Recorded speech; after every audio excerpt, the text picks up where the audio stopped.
Value zone hyper mart ఇప్పుడు మన అమీర్పేట్ లో ఈ సెప్టెంబర్ 18న గొప్ప ప్రారంభం.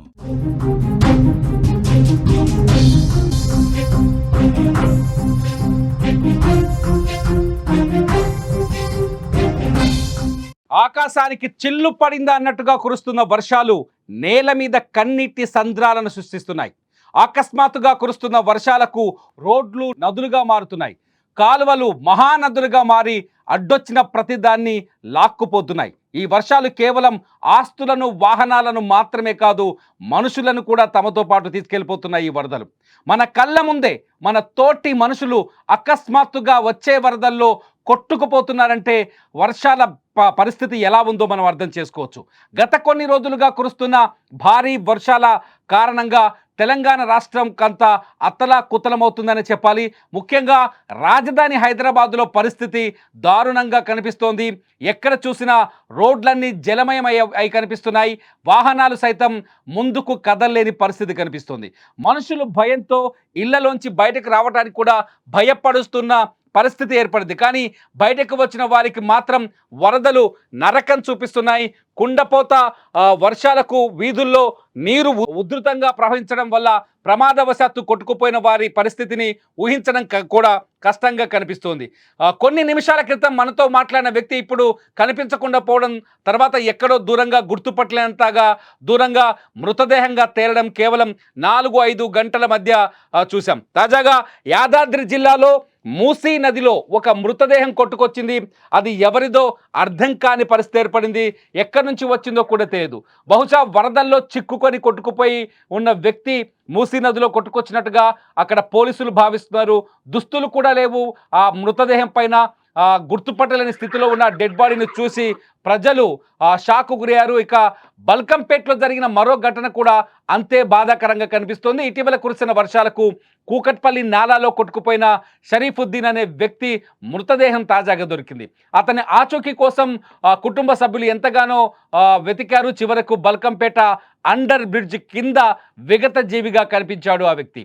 ఇలాంటి సంఘటనలు కేవలం కొన్ని మాత్రమే కాదు, ఇంకా ఎంతో మంది గలంతయ్యారో, ఎక్కడెక్కడ ఏ మృతదేహాలు తేలుతున్నాయో తెలియటం లేదు. దీన్ని మానవ తప్పిదాలు కావచ్చా లేదా ప్రకృతి విపత్తు కావచ్చు.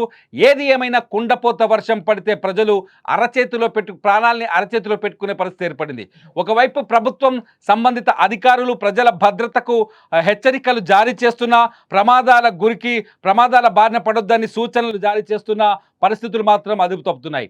భారీ వర్షాలు పడినప్పుడు ప్రభుత్వాలే కాదు, మనం కూడా వ్యక్తిగత జాగ్రత్తలు తీసుకోవాలని పదే పదే ప్రభుత్వం, జిహెచ్ఎంసీ, హైడ్రా హెచ్చరించిన పరిస్థితులు మాత్రం అదుపులోకి రావట్లేదు. తాజాగా యాదాద్రి జిల్లాలో ఎవరిది మృతదేహం అనేది ఇప్పుడు పెద్ద మిస్టరీగా మారింది. యాదాద్రి జిల్లా సంగెం దగ్గర రోడ్డు పైనే, బ్రిడ్జ్ పైనే ఆ డెడ్ బాడీ పడి ఉండడంతో ఆ ఊళ్ళో ఉన్న జనం ఒకసారిగా వణికిపోయారు.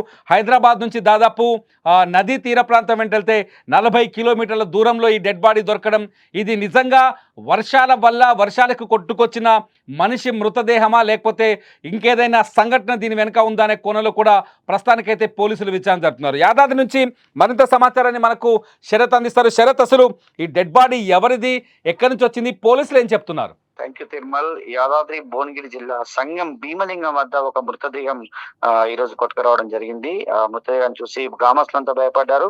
ఆ సంఘటన స్థలం వద్ద విధులు నిర్వహిస్తున్నారు. అంటే సంగం మూసి పొంగిపోట్ల సమయంలో అక్కడ పోలీస్ సిబ్బంది విధులు నిర్వర్తిస్తున్నారు.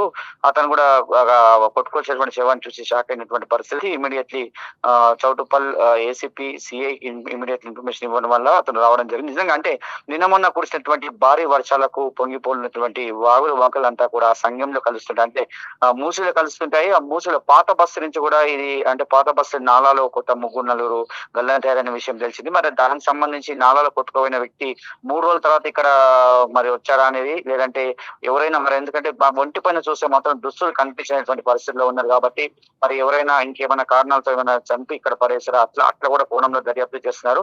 మరి లేదా ఎందుకంటే ఒక్క చొక్కా కూడా అసలు ఏమీ లేనటువంటి పరిస్థితిలో ఆ శవం అయితే ఉంది. నిజంగా దానిపైతే పోలీసు అయితే దర్యాప్తు చేయాలి. ఇంకా ఎవరు అనేది కూడా ఇంకా నిర్ధారించలేదు. అదొకటైతే తెలుసుకోవాలి. అదే విధంగా అంటే సంగం మూసి వద్ద మాత్రం అంటే విపరీతమైనటువంటి వర్షం వల్ల పొంగిపోయిన సందర్భంలో ఈ యాదాద్రి జిల్లాలో ఇప్పటి వరకు అయితే చేపల వేటకని చెప్పి ఒక 2-3, అదే అదేవిధంగా ఒక ఈతకని వెళ్ళి ఒక ఇద్దరు చనిపోయారు. అదేవిధంగా ఈ మృతదేహం మాత్రం కలకలం లేపింది. ఎందుకంటే హైదరాబాద్ లో కురిసినటువంటి భారీ వర్షాలు మనం చూస్తున్నాం. హైదరాబాద్ లో ఎప్పుడు ఎక్కడ వర్షం పడుతుందో తెలియనటువంటి పరిస్థితుల్లో ఉన్నటువంటి సిచ్యువేషన్. మరి దానికి అనుగుణంగానే ఈ మూసలో అయితే ఈ శవం అయితే కొట్టుకొచ్చి, ఎందుకంటే చాలా భారీగా భారీ ఆకారంలో ఉన్న శవం అయితే మొత్తం బాగా ఉబ్బినటువంటి పరిస్థితి. కానీ ఒంటిపైన ఒక ఏమి లేనటువంటి పరిస్థితిలో ఉంది. మరి రెండు విధాలుగా రెండు కోణాల్లో దర్యాప్తు చేయాలి. ఇది నాలాలో కొట్టుకుపోయి వచ్చారా లేదంటే ఇంకేమైనా కారణాలు అనేది కూడా తెలియాల్సి ఉంది. దానిపైన మాత్రం పోలీసులు అయితే దర్యాప్తు చేస్తున్న పరిస్థితి కనిపిస్తుంది. రైట్ శరత్, ఇది ప్రస్తుతానికి హైదరాబాద్ లో సిచ్యువేషన్. చాలా చోట్ల భారీ వర్షానికి మనుషులు కొట్టుకుపోతున్న సందర్భాలు, చిన్న వాగుల్లో నాలాల్లో గల్లంతవుతున్న సందర్భాలను చూస్తున్నాం. ఆ నాలాల్లో గల్లంతవుతున్న వారు మాత్రమే ఆ గల్లంతైన వ్యక్తులైనా, ఇతని వ్యక్తి ఆ నాలాలో గల్లంతైన వ్యక్తేనా? సంఘం దగ్గర అతని మృతదేహం కనిపించడం, అతని డెడ్ బాడీ పైన దుస్తులు కూడా లేకపోవడంతో ఇది కేవలం వరద వల్ల జరిగిన మరణమా, లేకపోతే వరద కాలంలో కొట్టుకొచ్చిన మనిషి కొట్టుకురావడం వల్ల ప్రాణాలు కోల్పోయాడా, లేకపోతే ఎవరైనా డెడ్ బాడీని ఏదైనా చేసి నదిలో పడేశారా అనే చర్చ కూడా ఇప్పుడు జరుగుతోంది. యాదాద్రి అంటే చౌటుప్పల్ పోలీసులు కేసు నమోదు చేశారు. తాజాగా ఈ కేసు పైన విచారణ కొనసాగుతోంది. మొత్తానికి ప్రస్తుతం మృతదేహం అయితే మార్చురికి తరలించారు. ఇది ప్రస్తుతం సిచ్యువేషన్. ఏదేమైనా సరే భారీ వర్షాల కారణంగా జాగ్రత్తగా ఉండడం చాలా ముఖ్యం. వర్షాల్లో గల్లంతైతున్న వారిని చూస్తున్నాం. హైదరాబాద్లో దాదాపు 5-6 మంది ఇప్పటి వరకు రిపోర్ట్ అయ్యాయి. 5-6 చోట్ల మనుషులు నాలాల్లో గల్లంతైన పరిస్థితులు కనిపిస్తున్నాయి. జాగ్రత్తగా ఉండటం బెటర్. వర్ష సమయంలో ఎంత సేఫ్ జోన్లో ఉంటే అంత జాగ్రత్తగా, అంత సురక్షితంగా ఉంటాం. లేదంటే ఏ పరిస్థితిని అంచనా వేయలేని పరిస్థితి కనిపిస్తోంది.